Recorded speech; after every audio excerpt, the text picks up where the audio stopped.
Hi all that is thirty healthy రెసిపీలో ఇవాళ recipe రాగి కినోవా దోశ.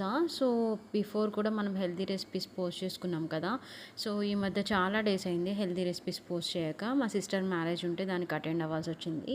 సో అందుకే ఈ మధ్య హెల్తీ రెసిపీస్ పోస్ట్ చేయలేకపోయాను. So back with work. So ఇప్పుడైతే రాగి కినోవా దోశ చాలా బాగుంటుంది టేస్ట్. ఒకసారి మీరు కూడా ట్రై చేసి కమెంట్ సెక్షన్లో కమెంట్ చేయండి.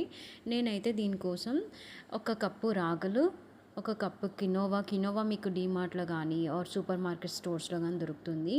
చాలా హెల్దీ ప్రోటీన్ ఫుడ్ ఇది. ఒకసారి మీరు కూడా ట్రై చేయండి.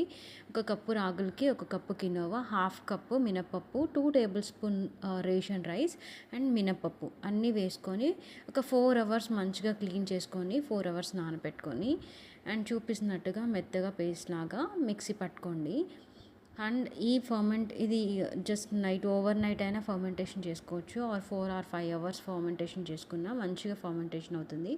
చూపిస్తున్నట్లుగా చూడండి ఎంత మంచిగా ఫర్మెంటేషన్ అయింది. నేనైతే ఓవర్ నైట్ పక్కన పెట్టేశాను. ప్రోబయాటిక్స్ కూడా యాడ్ అవుతాయి కదా, ఫుడ్లో ప్రోబయాటిక్స్ యాడ్ అయితే చాలా బెనిఫిట్స్ ఉంటాయి.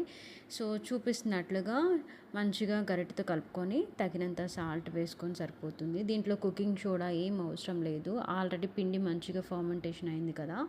సో మన ఛానల్లో ఇంతకుముందు రాగి దోశ హెల్దీ రెసిపీస్లో రాగి దోశ కూడా పోస్ట్ చేశాను. సో అది కూడా ఈ వీడియో కింద నేను డిస్క్రిప్షన్లో ట్యాగ్ చేస్తాను. చూడని వాళ్ళైతే ఒకసారి చెక్ చేయండి.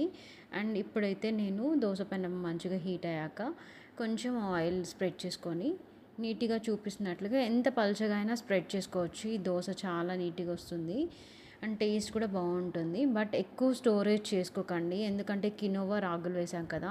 ఈ ఎండాకాలంలో అయితే తొందరగా పులిసిపోతుంది.